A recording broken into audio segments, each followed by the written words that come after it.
This is Goku Sun DBZ, and welcome back for a special new Top 5 Fighters list, based around, of course, fighting game franchises.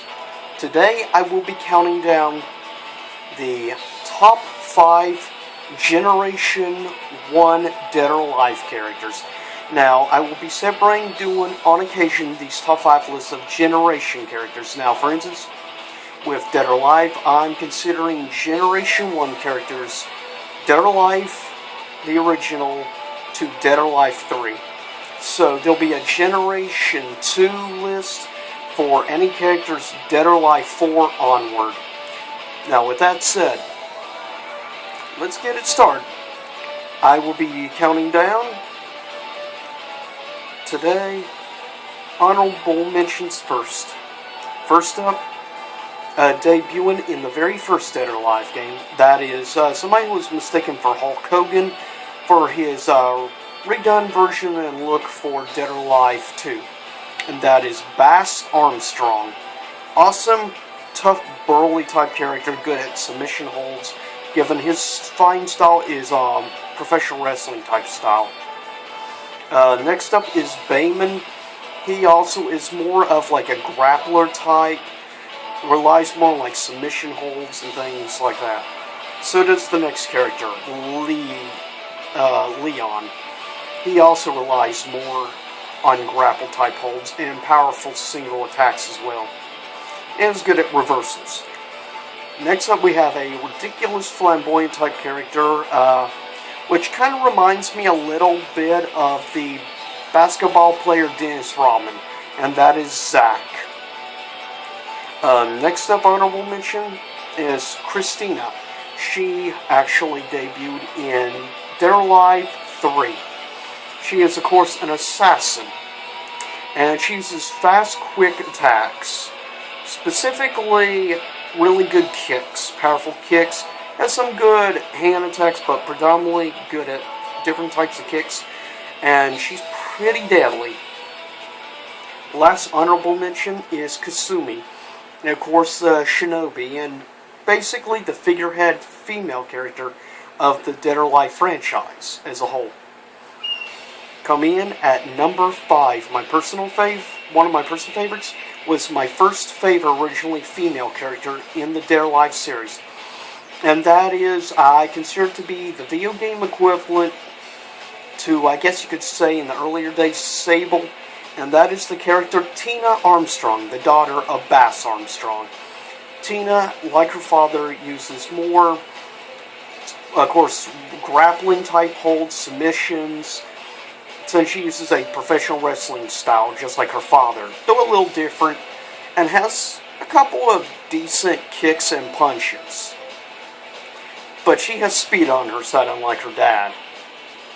Coming in at number 4 is Ian. Now, I'm trying to remember his correct name. Ian is his alter ego, because when he was introduced in, of course, the second game, Dead or Alive 2, he had amnesia, so he lost his memory, and he became the character Ian. At least until at the end of that game, he regained his memory, and realized he's also a shinobi, and of course the brother to Kasumi. And then he also makes appearances in the Ninja Gaiden series, also from Team Ninja and Tecmo. But I love Ian. He has some awesome attacks. His alter ego, his normal self, uses more speed, but this version uses more traditional karate style, more like Jin Kazuma from Tekken. And he has more powerful kicks and punches. He's definitely good for running attacks, specifically for running kicks. He's very useful. Next up has more or less back and forth been going at for being my favorite female character for a long time. She was introduced actually in the first game. It was the second game when I really started getting into her character, and I liked, as progressed, the evolution of her character. She is the half-sibling to Ian and, of course, Kasumi.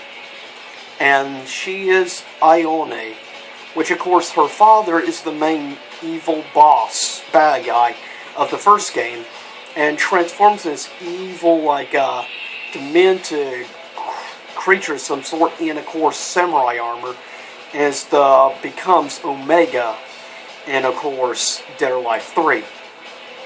So, because Ione, sadly, has had a pretty tough and not too pleasant life, but she is one of, by far, my favorite characters, and over time you kind of feel sorry for her, and you understand her anger and resentment towards characters like Kasumi and others. And she's fun to use. She has great kick attacks and different reversals, and speed is her ally. Number 2 is my favorite female character. She has really powerful punch attacks, as well as very powerful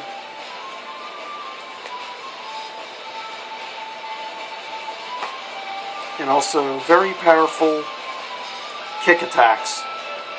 And of course that is, trying to make sure I pronounce this correctly, Hitome.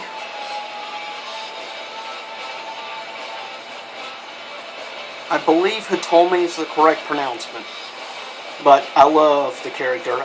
She is, of course, German, and so, which is interesting, which is unusual, since the predominant characters in the game are about 60-70% of Asians, and obviously, though you do have your European and Americans, like Tina and Bass being American professional wrestlers.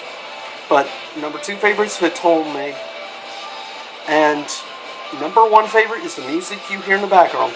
He is the face of the franchise of Ninja Gaiden. He debuted in the first Dead or Alive game, and has always been the figurehead of Ninja Gaiden, and is basically the figurehead male character of the Dead or Alive franchise. He is the most awesome ninja in game history, as far as I'm concerned. He is Ryu Hayabusa. Is hands down, and these are my personal picks. But he comes in number 1 as my favorite character from Generation 1 characters of Dead or Alive.